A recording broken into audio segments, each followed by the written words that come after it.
Yay. All right, everyone. Thanks for coming. This is going to be our first and what is probably a long series of talks about what the internals of the Legion runtime.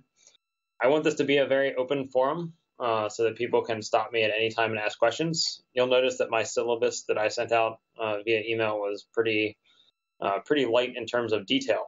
And that was intentional because what I want to have happen is effectively for us to take an hour twice a week to just work through details of the Legion runtime and what's going on inside of the implementation. And I want it to be very open-ended so that if there are questions about things that we're talking about, I would like to go into detail and answer those questions to the best of our ability, so we can make sure you guys all have a clear picture of what's going on. And that if that means that the syllabus gets pushed back, and topics get deferred for a little bit, that's perfectly fine. We're more than happy to go into things into more detail and actually look at things that maybe Sean and I don't think are interesting, but you guys might find interesting. So that's the plan. I would encourage you all to stop and ask questions at any point in time. And don't feel like you're sidetracking us at all. I think everyone will benefit from hearing answers to other people's questions. Okay, so we sent out the syllabus. The plan is that we're going to do effectively 3 high-level runtime talks for every one of the low-level runtime talks, mainly because there's a lot more stuff going on at runtime. And then Sean will talk once every other week about the low-level runtime.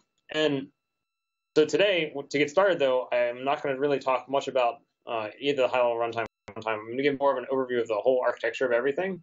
And then what I want to do is sort of talk about how we bootstrap the runtime at startup, just so you have a feel for what data structures exist and how they exist in a distributed system, and how we actually go about starting up the runtime. Does anybody have any questions to get started? Okay, cool. All right, I'm going to get started. So I'm going to be doing a lot of this talk through the GitHub API. There's 2 reasons for this. One is I don't want to take a lot of time from Sean making slides and stuff. So I actually want to look at code. And second, I want to use the GitHub API because it's the publicly available repository that everyone has access to. Right now, we actually have a separate internal private repository that we host at Stanford, and then we push changes to this public repository periodically. Our plan, though, is to actually sort of merge together so that once we add you guys as contributors, you're going to be able to modify this repository, the public version of it, and have this be the main version of the repository. We're working towards that goal. We're not quite there yet, but we should be getting there pretty soon. So by working from this public GitHub API or interface, we'll all be using the same version of the code when we talk about some of the features. So you guys have all played around with this. I'm going to assume that everyone has at least written a Legion program or has some basic understanding of the API and the programming model, and I'm going to dig more into the guts of the runtime. So we're going to spend most of our time in this runtime directory. I realize that there's a little bit of a lag with the blue jeans, so if I get too far ahead and I'm moving through directories too quickly, please stop me and tell me to slow down. Okay, so this runtime directory in form of a standard research project has probably too many files in it, but that's okay. What you're going to see is a pretty common naming scheme for all of these different files for you to differentiate between whether these are low-level runtime files or high-level runtime files. Before I talk about the scheme, though, I should mention that we do have this very strong distinction in Legion between the high-level runtime and the low-level runtime. And what we mean by this is that Sean and I were the initial developers of Legion, and we wanted a very clean interface to define the distinction between the 2 parts of the code that we were going to be working on. And so what you'll notice is that there's actually 2 major parts to the Legion runtime. One is what we call the low level, and the other is what we call the high level. So the low level runtime is actually designed to be a very simple interface that provides some very basic primitives for running operations on big distributed machines. And so this interface between the high level and the low level runtime is contained in this file right here, lowlevel.h. So this lowlevel.h header file that I've just opened here is effectively the interface between what at the beginning of the Legion project served as the interface between me and Sean. Sean was responsible for providing an implementation of this low-level interface, and then all the code that I wrote had to operate on top of this low-level interface. And what you'll notice is that this interface is really pretty simple. It has a couple of different operations in it, and really that's about it. Pretty much you can see I'm highlighting here a couple of different classes that exist inside of this low-level interface. But that's really pretty simple. There are events which provide a way of naming when an operation has completed at some point in the future. And then there are processor memories on which you can either place data or run tasks. And then there's some other operations that you can do like reservations and copies and so forth in this interface. But this low-level interface, which we've recently calling Realm, is a really very simple API. In fact, we've tried to design it to be a very, very simple API that could actually be used by other higher level querying systems in addition to Legion. Nothing Legion specific about this Realm interface that we provide here. And so this low-level.h header file effectively is a very hard boundary between the high-level runtime, which implements the Legion programming model, and the Realm implementation, which provides a lot of the very basic functionality for actually running computations on big distributed machines. I'm not going to go into too much detail about what this API does because Sean is going to cover that in a later talk. We will be back in this file a little later today to look at how Legion bootstraps itself, but we're going to be looking in particular at this one particular object called the machine object, and just looking at how it provides information about the machine that we're running on and how we use it to bootstrap the Legion process. Okay, I'm going to step back here for a little bit. So low-level.h is effectively contains the main interface between the high-level runtime and the low-level runtime. I suppose there's one other thing I can point out here, which is coming back into low-level.h here. What you'll notice is that we have two different a top-level namespace for everything that we do inside of Legion. So you'll notice that all of our code for Legion exists inside of this Legion runtime namespace. And this allows us to differentiate from all of our names from other aspects of our program for someone who's writing a Legion application. So we don't want any of our names to pollute the namespace or the global namespace for other applications that are using Legion. So all of our code goes inside of this Legion runtime namespace. Inside of the Legion runtime namespace, we have two sub namespaces. We have the low-level namespace, which is designed to encapsulate all the names for the Realm low-level runtime. And then I'm going to step back here, and I'm going to go look at the legion.h header file, which everyone should be familiar with from actually writing Legion code. In here, we'll see that there's a second nested namespace inside of the Legion runtime namespace that's called high-level.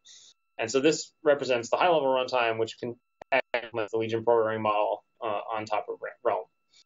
So we have these two different namespaces, and we use them to contain all the names and aspects of the implementation for either the high-level or the low-level runtime inside of Legion.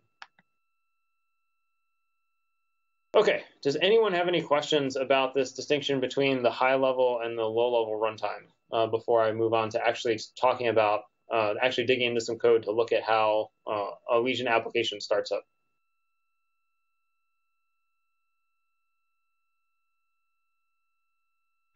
Is it safe to assume that we're going to be just talking about the runtime that isn't the shared low level during this discussion? That's a good point, Sam. So that's a good, yeah. So there are two implementations of this low-level.h interface. And yeah, this is a good question, Sam, because I should have mentioned it. We have two implementations that we've been supporting, and we're sort of in the process of deprecating the one. So if we look inside of this runtime directory here, there's an implementation of the low-level runtime interface that we call shared low-level. So it's in this file, shared low-level.cc. And this is the one that we're about to deprecate. But effectively, it is a single node shared memory only implementation of that low-level.h interface.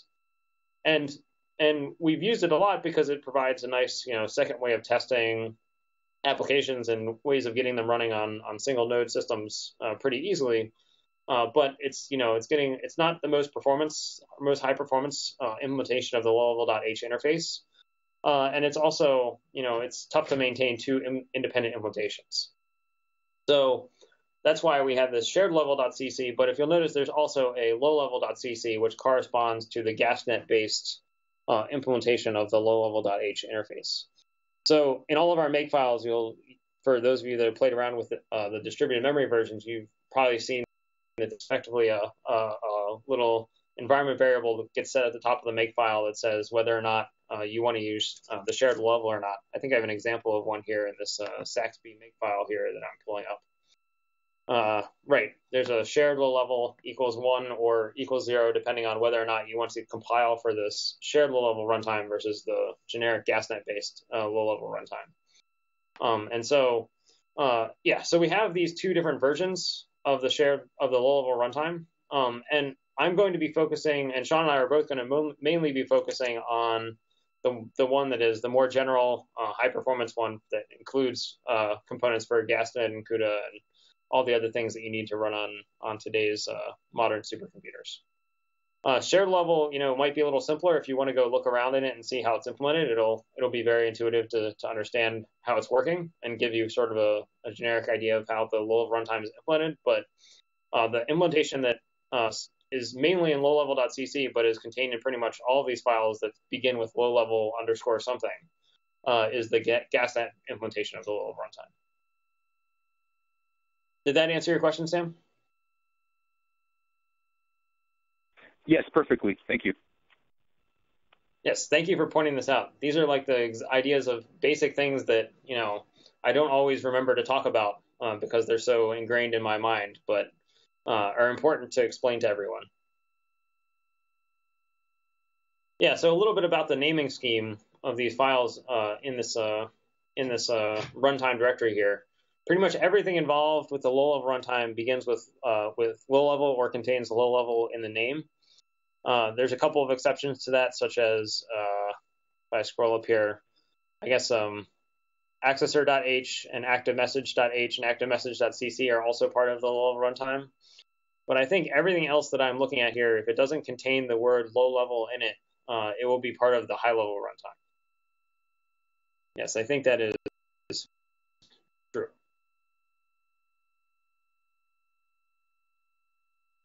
Okay, so today what I want to talk about and actually look at some code for is how we actually bootstrap the Legion runtime. And in the process of talking about this, what I want to go into a little bit of detail about is talking about some of the basic data structures that exist after the startup process is complete.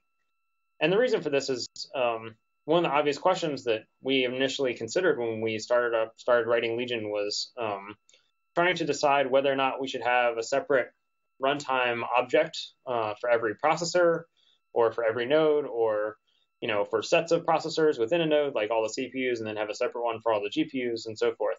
And what you're going to see today is sort of, hopefully what will come out of this is, as we talk through the bootstrapping process, you'll see a little bit about some of the data structures that get created and how they exist within the actual architecture in terms of what exists per node and what exists per processor and so forth. Okay, so before I jump into the runtime code, I'm going to switch over here to the very simple Saxby example that we have in our apps directory here. So I'm just going to look at this Saxby array code here. And I'm going to go all the way to the bottom because I don't really care much about what the actual application itself is doing for this particular talk. What I really want to focus on is the startup process for how we go about starting Legion applications and bootstrapping them on modern machines. So right now, Legion bootstraps itself on top of GasNet. We sit on top of GasNet. Our low runtime sits on top of GasNet. Which means that in order to start up a Legion application across the supercomputer, you need to start running with some launcher that's going to start a process on every single node inside the machine. So for us, this is usually either MPI run or this is GasNet run for any one of their particular conduits. And it operates in the standard way that you would normally associate with doing an MPI job or something like that. It starts up one or more processes per node. And then each one of these processes start running independently, and you have to go and set up all the coordination between them. For Legion, we like to start one process per node. We like to have a Legion runtime be aware of all of the resources that exist on a single node. So usually what we do is we use the options available in either MPI run or GasNet run to launch a single process per node. Now, when each one of these processes starts up, they start running just like your normal MPI application. So we have our main function here, that gets some arguments. And what we're going to do is we need to do a little bit of Legion initialization on every single one of these nodes, and then we're going to call this high-level runtime start method. And what my plan today is to dig into this high-level runtime start method and work all the way down to see how it bootstraps itself, on top of GasNet, and then comes back up and starts up a Legion application. And if we can do that by the end of the day today, and you can see all the data structures that exist, I think we're going to be in a good starting place. Okay, so this main function here is actually when we start running on a supercomputer, we've got one of these processes running per node, and they're each going to run these registration tasks that exist that I'm highlighting here, and then they're going to call start. We think of this as kind of an initialization phase for the runtime. So what we're doing is we're filling in all of these calls here are setting some static member variables on the high level runtime, and then we're going to call high level runtime start once we've initialized or configured the Legion runtime the way we want it to. Some of these registrations are actually registering static tasks, and we're going to look at these a little bit, and I'm just going to talk through briefly, but I'm not going to go into a whole lot of detail about because we're going to look at them in a little more detail later. So the first thing I want to do is to show you, what this set top level task ID does, just to show you an example of what it means to configure one of these static member variables of the high level runtime. And then we're going to see, where that gets used a little later when we call high level runtime start. So we've got this set top level task call that I'm highlighting. I'm going to jump back over to the runtime directory, and we're going to go look at what actually happens when we call this. So set top level task is defined in legion.h. I'm going to skip the definition. We're going to go right to the declaration of it, and we're going to go right to the implementation, which is in legion.cc here. I'm going to do a search here for high level runtime top level task. And what you're going to see is that effectively we're turning around and calling into our internal runtime object to set this top level task. So the high level runtime class that exists in the legion.h header file is really just a wrapper class. It really just wraps a single runtime object. And this is just an artifact of, of changing the API a couple of times over the implementation of Legion. But we have effectively a level of indirection between these a high level runtime object and a runtime object. Let me actually step back and just show you what that means. So if I go to the legion.h header file here, and we search for the class high level runtime, which is the big class that contains all the runtime methods for the Legion API. Here's the high level runtime class. There are a whole bunch of methods. I'm going to scroll past them all here pretty quickly. These are all the runtime calls that you can make from the application side. As we get down here, we get past all of these things that you can do in the Legion runtime, and there are a lot of them. Let's forget how big this class is. I don't want to go past it here. These are all registration calls. Oh yes, down here at the very bottom, we see there's exactly one data field that exists inside of this high-level runtime class, and that is a pointer to an actual runtime object. So this runtime object is declared. Let's actually go see where this is so we can go see what it looks like.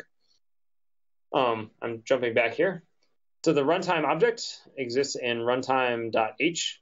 It is declared in runtime.h. Let me find it here. Here we go, runtime.h.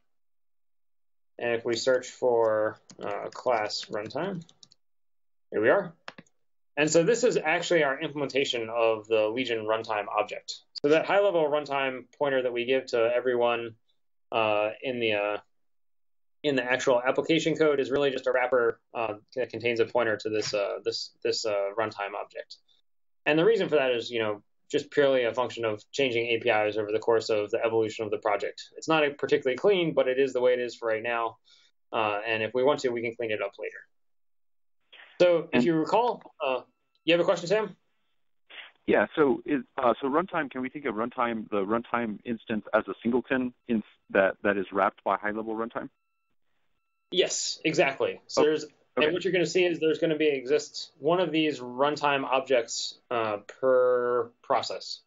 So thinking of it as a singleton is a good way of thinking about it. There's one caveat to that, and we're going to get to that a little later, but for normal Legion running, there's a single one of these runtime objects per process. So yes, and then you can have as many of those high-level runtime wrappers around with pointers to this thing as you want. Yes. Okay, so what we were looking for originally was we were looking for this set top-level task call. I'm searching for it right here. And you see this is a static member or a static function. And really all it's going to do is down here inside of this runtime object, we have some static member variables that define our configuration of our runtime. And what we're going to end up doing is we're just going to be setting the value of one of these, which says what our main function ID is going to be. And it turns out I'm highlighting here what we're actually going to set, this Legion main ID. So if we actually go look at the implementation of set top level task, we're going to look in runtime.cc. We're going to search for runtime set top level task. And you'll see that we just set this static member variable Legion main ID to the top ID that our application has requested us to be the task ID for the top level task that we're going to start running somewhere inside of our machine. Okay, so it turns out there's a bunch of things that you can set as part of this configuration. So you can set things like the callback method that you can use to register mappers, and you can register a whole bunch of tasks. You can register reduction operations. Effectively, there's a lot of things that you can do to configure the Legion runtime prior to starting it. But they all follow this similar pattern. And some of them are more complex than others, checking invariants. Like when you register tasks, we check that you haven't registered too many tasks with the same task ID and the same properties. We check that you don't say that the same task, multiple variants of the same task with the same task ID have different names and stuff like that. There's lots of error checking and stuff that goes on in some of these things. Like when we register reduction ops, we check to make sure that you don't use the reserved reduction op ID 0 here. So there's lots of error checking, but effectively the pattern is the same. You configure a bunch of this static member data before you actually go and start the Legion runtime. Okay, so let me jump back over to the little Saxby example here that we have. So we do some registration calls. We register all of our tasks statically right now. This is in the process of changing. We're going to allow you to have dynamic task registration in the future. But for right now, we like to create our table of tasks that we're going to pass to our low-level runtime statically, just so that we can have all the nodes have the same table of tasks that they can use for running tasks at startup. So. Okay, does anyone have any questions about the configuration calls before I dive into what the start method does here?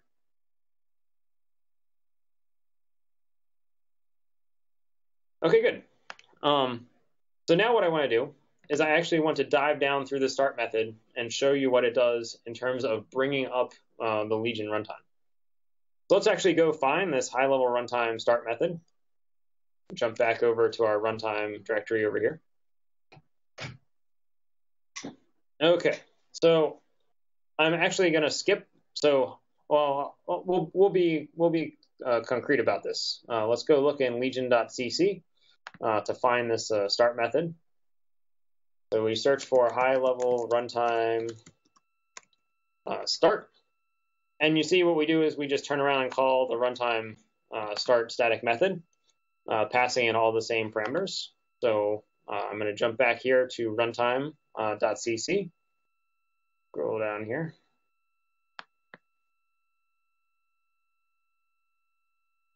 And then we're going to search for runtime : start. Put the parenthesis here. Okay, so here's the start method for the Legion runtime. What you'll notice is that there's some static asserts here that we have that check some important invariants for our runtime. We wrote the static asserts before C++ supported static asserts, so they're done using templates and stuff, and you'll get a nice error if your static assert fails. And then what you'll notice is that the first thing that we're going to do inside of this start method is we're going to create what we call this machine object. So this machine object is actually an instance of a low-level runtime object. So I'm going to jump back here and show you where this machine object comes from. It comes from our low-level runtime interface. So let's actually go take a look at this machine object. I'm going to jump back. We're going to go look in low-level.h here. And I'm going to search for class machine. Okay, and here's our machine object for the low-level runtime interface. And this machine object, in terms of starting up, effectively has two parts to start up. The first thing you do is you construct a machine object. So you invoke the constructor and you pass it in some arguments. I'm going to talk about those arguments in just a minute. And then once you've configured your machine object, what you can do is that you then call the run command. And this will start up our low-level runtime. Effectively, we're having the high-level runtime bootstrap the low-level runtime. And we do this by creating a machine object and then calling run on it. You'll notice that there's a couple of different arguments for running this machine object. I'm not going to go into them in any detail, but effectively this is Realm's way of providing different ways of using it. So one is the sort of Legion way. The other way is you could do sort of a more MPI way where you want to start up tasks per node and so forth. But we tend to use the one task only on each of the low-level runtime interface. Okay, so this machine object is how we're going to bootstrap the low-level runtime from the high-level runtime. We create a machine object and then we end up calling run on it. So I'm going to jump back here for a moment and finish going through the start method. And then what we're going to do is we're actually going to go look at the low-level implementation of the machine constructor and the run call so you can see how they start things up. Okay, so I'm jumping back to runtime.cc. And we're going back to high-level runtime. We're looking for runtime start. Okay, so we create our machine object. The high-level runtime has some mechanisms for parsing some of the input arguments that you can pass on the command line. So argc and argv are obviously your command line arguments.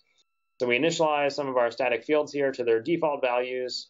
And then what we do is we go through this loop here through argc, and we parse a whole bunch of different arguments.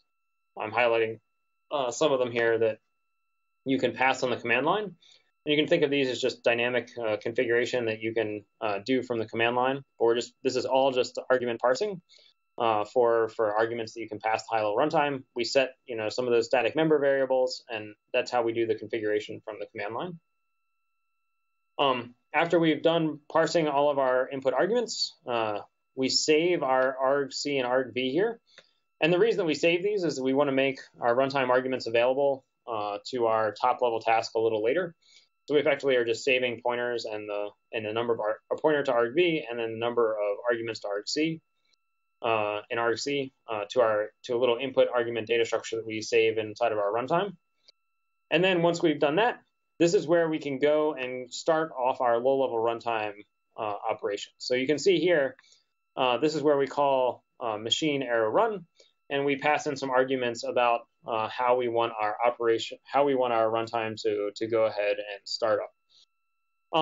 One important detail here is that if you've done it right, depending on whether or not you pass in background here, this call might not return. So the use of the parameter is effectively saying whether or not runtime is going to be interoperating with some other object or some other runtime system like MPI. So for example, when we interoperate with MPI, we actually say that we want Legion to run in background mode so we can return back out of the start call to pass control back to the MPI threads that have started up the Legion runtime. So we should only return from this call if background is true. If you're running a normal Legion application that is completely self-contained, this background call will be false, in which case this call to run should never, ever return.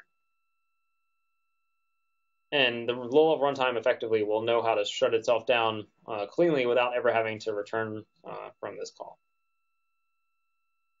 Okay, before I go finding the machine the machine constructor and the machine run object, does anyone have any questions about this part of the start code?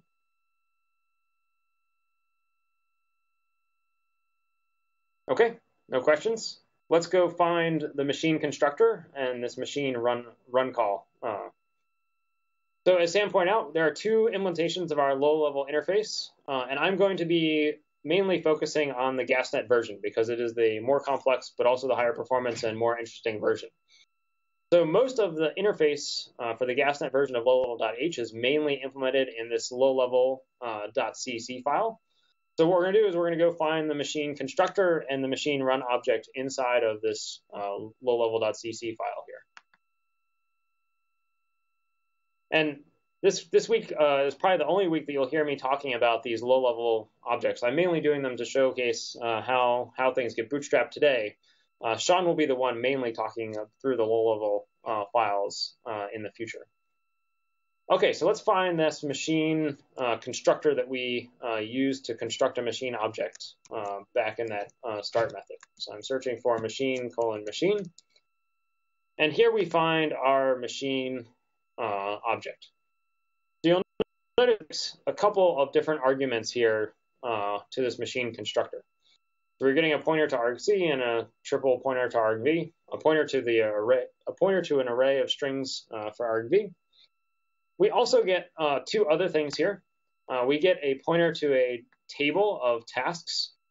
This is just an STL map. So this first one, this task ID table, is just an STL map. It maps task IDs to function pointers for actually running these tasks.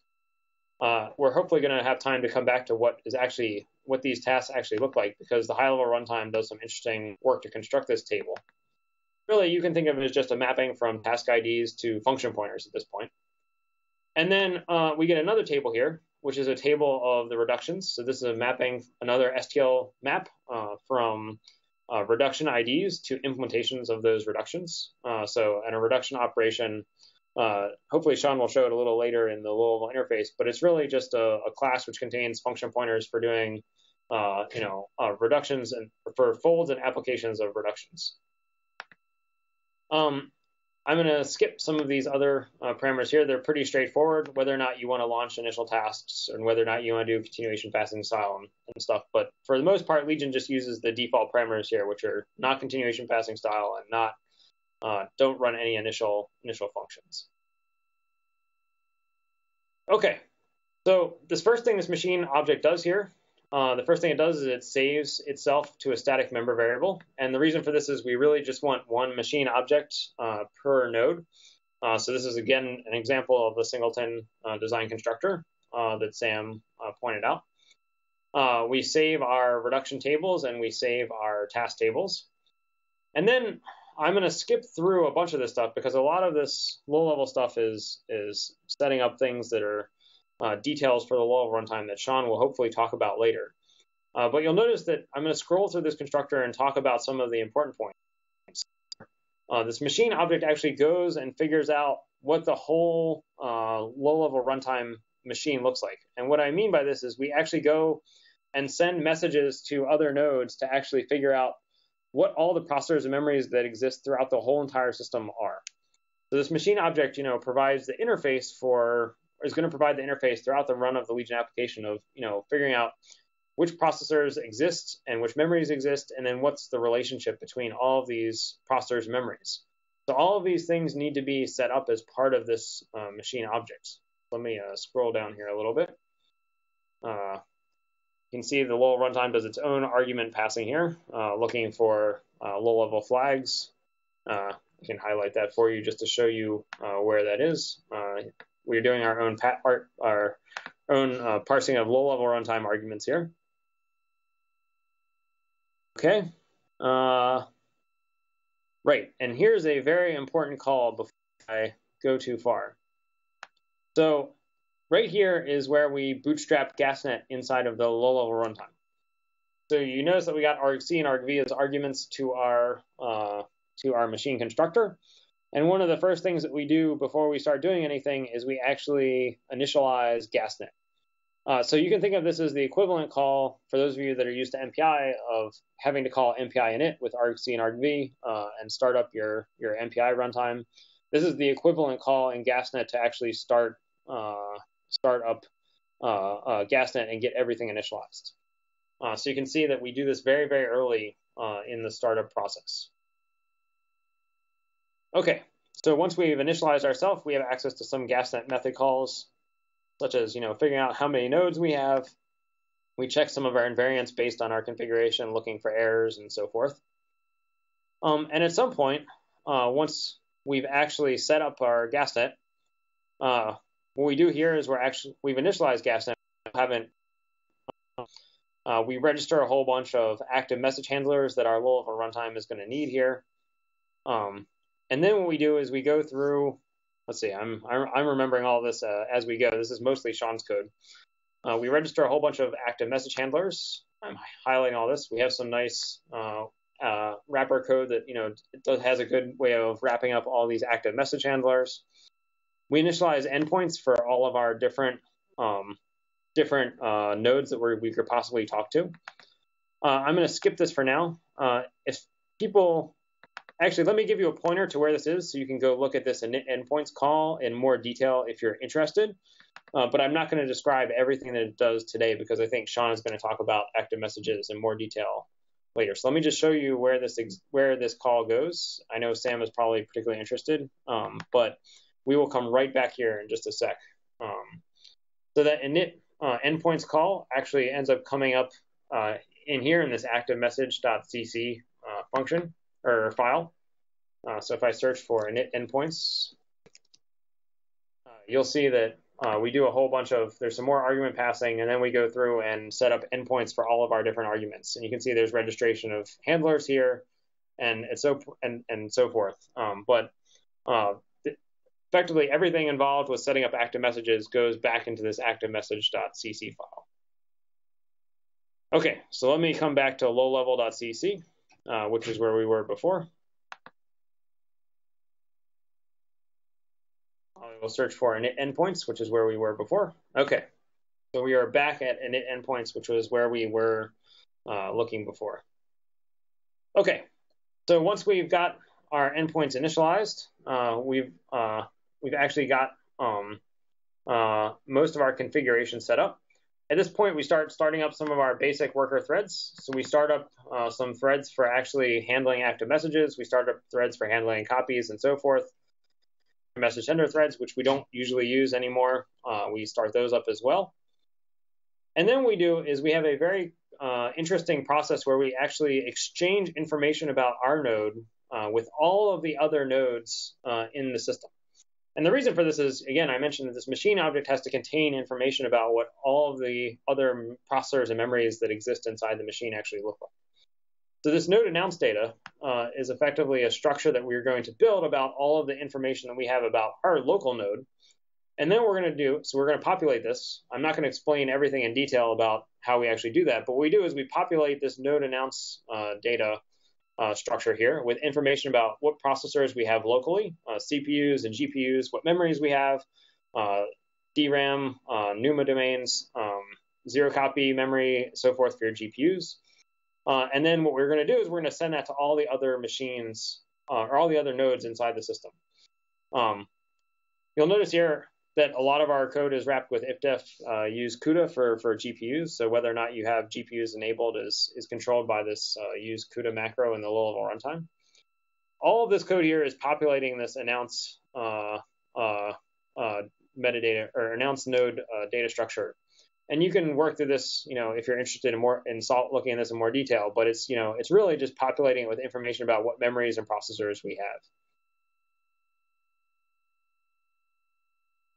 scrolling past all of the stuff that we have to do to check to figure out what our machine actually looks like locally.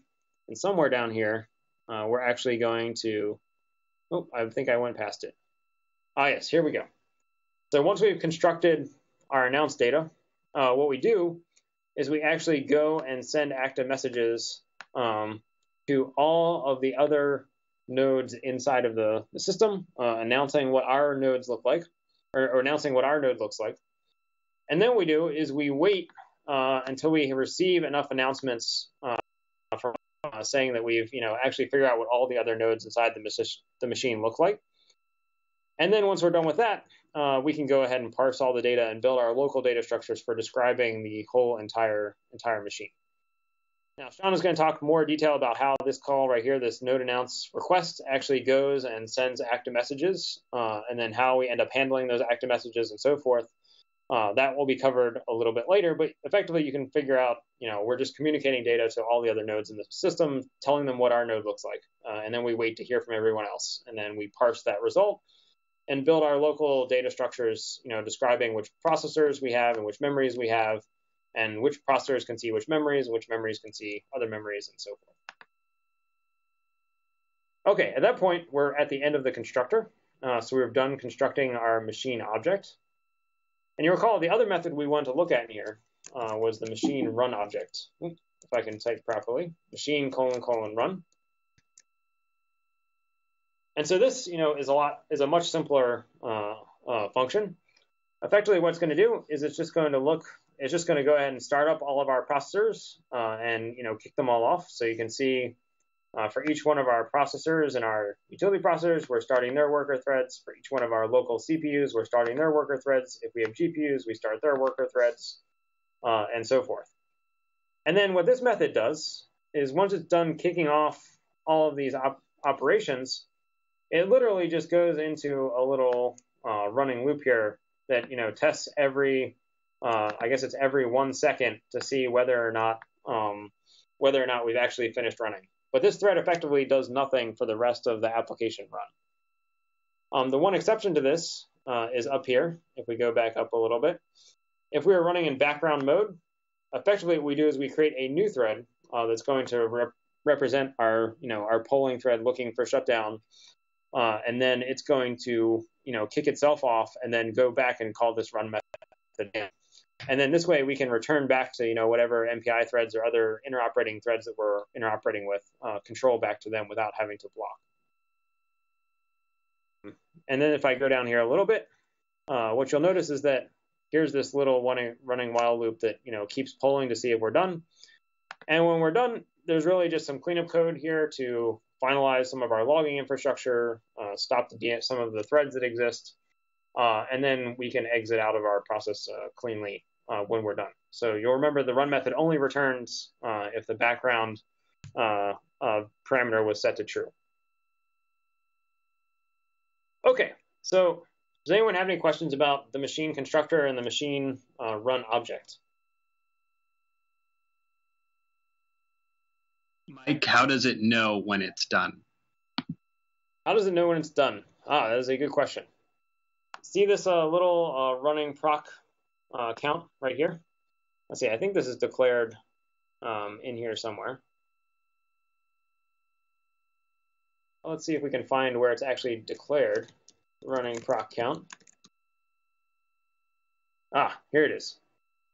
So you can see we declare this running proc, which is an atomic integer counter, and we pass a pointer to it to all of the run methods for all of our processors. And what the processors do is when they shut down, they decrement that count. And then once that count goes to 0, then we know we're done. Now that's like half the story of how we shut down, right? So how do the processors know themselves to shut down? And the way that they know is they actually get told by the high-level runtime to shut themselves down. So the client of the low-level runtime, in this case, the Legion high-level runtime, is responsible for telling people when to shut themselves down. And we will see some examples of that hopefully a little bit later. Or maybe not today, but maybe a little later on in the class.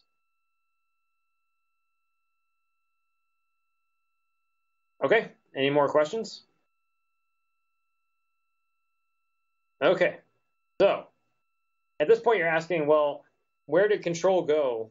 Because we've kicked everything off, we started everything up, but how do we actually, get things running on top on the actual machine?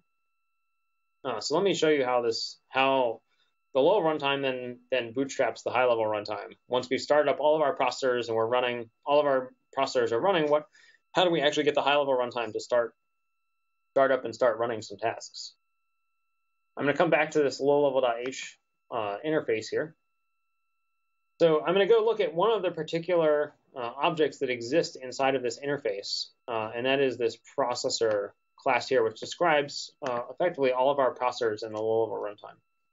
Let's actually go look at this class. So here's our class processor. It's very simple. You can see it's only maybe maybe 60 or 70 lines long. And so what you'll see is this processor class is effectively a way of describing a processor. Here, by the way, is the declaration of our task ID table that I told that our low runtime gets passed to startup. You see it's just a standard STL map from function IDs to task pointers, which are function pointers with a particular set of arguments, taking a set of args and the processor they're running on. And what you'll notice is that we have some pre-specified task IDs that are reserved inside of this task ID table that we allow processors to have. And so they are declared down here in this enumerated variable right here. And so what you'll see is that task ID 0 is always reserved for the shutdown process. We call this a kill pill. So when you send a task with task ID 0 to any of our low runtime processors, that's going to tell them to effectively. And then we have a couple of other reserved IDs here. Task ID 1 is reserved for what we call the initialization task. And this, it turns out, is what's very important that we want to actually look at in more detail. We have a couple other reserved IDs here for handling utility processor shutdown, but for utility processors and idle tasks, which are about to be deprecated. I'm not going to talk about them today. We'll talk about some of these other reserved task IDs a little later. But what I want to focus on today is this task ID processor init. And so what we do here is we actually are going to use this to start the high-level runtime once all the low-level runtime processors have started up. And the way that we do this is that our high-level runtime is going to register a startup task with this task ID. And what this means is that when each one of the low-level runtime processors start, the first thing they do before they do anything else is they call this, if there's a registered task with task ID 1 here, they will go ahead and run that initialization task before they do absolutely anything else. And what this is going to do is allow the high-level runtime to effectively start itself up once the low-level runtime has gone ahead and started itself up. So the low-level runtime, you remember we started off all of the threads for the CPUs and the GPUs inside of that, the run method and the machine object. And once all of those processors start themselves up, they're going to use this initialization task to go ahead and start running a high-level runtime task that's going to allow the high-level runtime to bootstrap itself. So let me show you just where this task gets registered, this high-level runtime initialization task gets registered, and then what it does. So let's jump back here. We're going to jump back and look inside of runtime.cc again. I'm going to scroll down here. So if we come back to our start task, just to show you where this registration happens, I guess it's going to be runtime : start. You remember that we were here before. And you'll notice that there's this call down here before we call, let's see, where do we start the machine? Yes, here we go. So right here where we pass in the task table that we've accumulated, we pass this true variable, which says add our meta tasks to this task table for the Legion high-level runtime. Let's actually go look at this method here, and we'll see how that true parameter affects the registration here.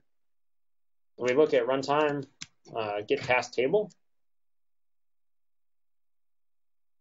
task table. Let's see, here we go. So you see what this does is if we want to add our runtime tasks, we're going to register our local runtime tasks. Let's find that register runtime task method.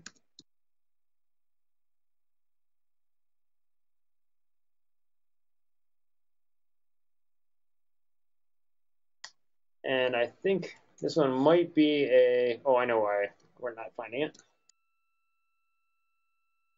Register runtime tasks. There we go. So what you see here are, we have our base task ID table, but we have our special runtime meta level tasks that we're registering here. There are three particular meta level tasks that the high level runtime registers with the low level runtime. So we register an initialize task, a shutdown task, and then our high level runtime test, which is going to be effectively the utility task that we use to do everything else. But the one we really care about today is this runtime : initialize runtime task. And what you'll see is that this particular task is what we're going to use to bootstrap ourselves, because once each of the low runtime processors start, they're all going to call this method before they go ahead and actually allow the processors to actually run anything else. Let's actually look at what this method here does. So if we search for runtime initialize runtime,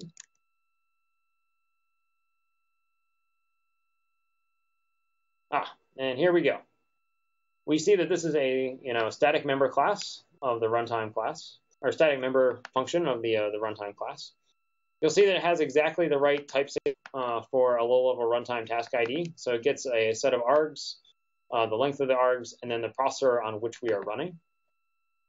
And what we're going to do here is we're actually going to go ahead and create an instance of the runtime, an actual runtime object.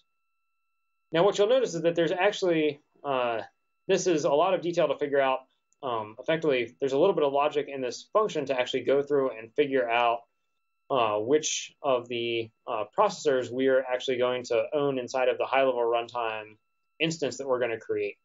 Because up to this point, we haven't actually created a high-level runtime instance anywhere. So we need to go ahead and create at least one of those. And in most cases, it will be exactly one. But I'll talk in a minute just about the case where it's not exactly one. So what we're going to do, there's some conditions here to figure out which processors are going. Effectively, what we want to do is compute a couple of different data structures here. We want to get the set of local processors, set of our local utility processors on our node, what we're going to call the address space. You can just think of this as the node ID for our local node. And then we want as a mapping for each processor which address space it's in. There's a whole bunch of logic that goes through and computes this. I'm going to skip through it because it's not particularly interesting, and you can work through it if you're really interested in it yourself. But it's really just computing all these different sets based on the data that's inside of the machine object. Now, once we've actually constructed those sets, here is where we can construct our actual runtime object. And so what we do is we create, this is where we call new with our, and we pass in a machine pointer, which describes the machine we're running, our local ID, all of the different data structures I told you we were computing up there, and some other processor IDs that we want our high level runtime to be aware of. And so what we do is once we've got this local runtime instance, what we do is then we put it in a static runtime map that maps processor IDs to their local runtime. Now, in the case where all of the processors, where we have exactly one of these local runtimes per node, this is a static array of mapping from processor IDs to runtime pointers. And in the case where we have exactly one, everybody gets the same one. The one case where this is different is we have a special testing mode where we can create a separate high-level runtime instance per processor. And it turns out this is very interesting because it actually forces messages to be sent between processors in the same node. And it's a very effective way of testing distributed memory communication between high-level runtime instances, but within a single process. But that's effectively a special case that we use for testing and not one that we encourage users to use. And that's what this, let's see, if I scroll up here, this separate runtime instances, which is a static member variable that you can configure on the command line, effectively is controlling that. Do you want a separate runtime instance for every single processor, or do you want one per node? And by default, everything is one per node, but if you're testing and you want to test distributed memory behavior, but do it within a single process so you can use like a single GDB session, there's a high-level runtime flag that you can pass that sets this parameter, which means that you will get a separate high-level runtime instance. You will get a separate one of these, a separate one of these runtime objects for every single one of your processors inside of your machine. And that just, is a very effective way of debugging things. Okay. I'm not going to talk today about what this runtime does in terms of what we need it for quite yet, but I will remind you that this is where it gets set when we actually go to talk about it. Okay, and after we've constructed our runtime, there's some extra synchronization and stuff that goes on to help with the setup. But the main thing that we do here is we come down here and we call this launch top-level task function. So if we actually go look at this, and we call it, notice we're actually dispatching on the runtime object now, as opposed to having to do everything with static member variables, because now we've actually got a runtime object with which to play. So let's go look at launch top-level task here. I search for launch top-level. Oh, I went too far. Here we go. So if we figure out we're in launch top-level task, what you'll see is that we do a little check to see if we're going to be the ones to start up the top-level task. So here's the condition. If we're on node 0 and our processor is the first processor in the set of local processors, we're going to be the one to launch the top-level task. Otherwise, everyone else gets to skip this whole function. And so what we do, this is a very simple method. We get a pointer to, we allocate a top-level task object, which we're going to talk about in more detail a lot later. We allocate some other resources that we need to launch this top-level task, context for it. One of the important details here, let's see if I can find it. Here we go. When we create a task launcher object, what we notice is we're passing in the task ID here for the Legion main. So remember, this was one of the static member variables that we configured as part of our, before we called start on the high-level runtime. This is the same static member variable, this Legion main ID, which says what the ID of our top-level task is going to be. We then initialize this task-level top object using our launcher. We set some other parameters, like this is the top-level task, which is going to be important for helping us to know when it's safe to shut down. We pass in our arguments from the command line that we saved. That's what this input argument data structure is right here. And then what we do is we actually invoke our mapper. We're going to talk about all these calls in more detail a lot later, so I'm sort of skipping over them. We invoke our mapper to set, pick our options. Where do we want to run this top-level task, on which processor, and so forth. These are normal mapper calls that you'll see in Legion.h. And then once we've got everything configured and set up, we add our task, our top-level task, to our ready queue, which says that it's ready to start proceeding through the Legion task pipeline, which is going to allow that task to start running. And this is pretty much where I want to stop for today, because I'm going to start talking about the Legion task pipeline in more detail tomorrow, on Monday. But hopefully this gave you a feel for how we set up the Legion runtime instances that exist across the machine, and how we bootstrap ourselves on top of GasNet, and then how the high-level runtime bootstraps itself on top of the low-level runtime, and then launches off this top-level task that starts running somewhere inside of the machine. And, hopefully it was not going too fast, but the good thing is we're going to have all these things recorded, and Elliot is we're going to figure out how to make these things available so that you guys can go back and look through them again and replay them in slow motion and stop and pause them and actually work through some of these things in more detail yourself if you want to. Okay, does anyone have any questions for today?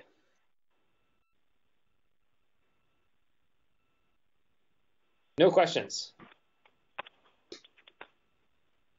There's a question about follow-up questions in the chat. Oh, in the chat. Let's see here if I can find out where my chat window is here.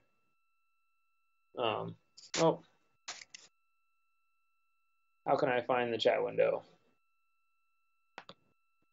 Here we go. A good venue about where to place follow-up questions. Let's see. Do you guys think do we want to use the forum? I mean, it seems like the natural place. And maybe just preface everything with Legion School or something like that. The other thing we can do, Ellie, you were going to add people to the email list, right? Yeah, we've got a couple of email lists. Okay. But I guess we can figure this out offline. Yeah, I think, let's keep the forum kind of clear of the Legion School stuff because it's more detailed than maybe that people actually want to use. But I do want to have it like archived so that we can have people search it and stuff. So maybe we need to make like another Google group with Legion School and put everyone on it so that people can ask questions there. And then that'll be publicly searchable, but it'll be able to be answered by us, Okay. Does that sound reasonable? Yeah, I think that's good. Okay, let's do that. That way we don't pollute the forum with, technical details about the internals of the runtime. Okay, I think we're done for today. And yeah. Thanks, Mike. Yeah, everyone ask questions on the email and we'll try to answer them.